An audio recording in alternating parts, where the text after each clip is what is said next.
Qatır Məmməd filmi haqqında məlumat. Azərbaycan kino tarixinin ən maraqlı və başı bəlalı ekran əsərlərindən biri olan bu film 1974-cü ildə çəkilmişdir.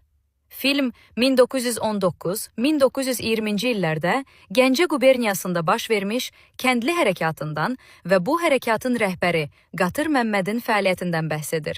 Sovet dövründə çəkildiyi üçün filmdə Qatır Məmməd inqilabçı, mülkədarlara və Azərbaycan Xalq Cümhuriyyətinə qarşı vuruşan bir qəhrəman kimi təqdim olunur. Filmdə maraqlı faktlardan biri budur ki, filmi ilk dəfə Hüseyn Seyidzadə çəkir.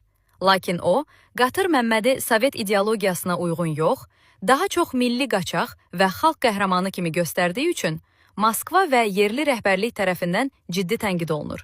Nəticədə çəkilişlər dayandırılır və materiallar arxivə atılır və məhv edilir.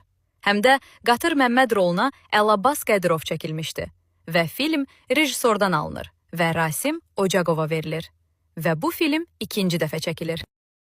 Qatır Məmməd haqqında maraqlı faktlardan biri budur ki, Məmmədi Sibirə sürgün edirlər və orada katırqa işləri ilə məşğul olur. Amma o həmin yerdən qaçır. Kənd əhalisi katırqa sözünü deyə bilmədiyinə görə ona Qatır Məmməd deyirlər.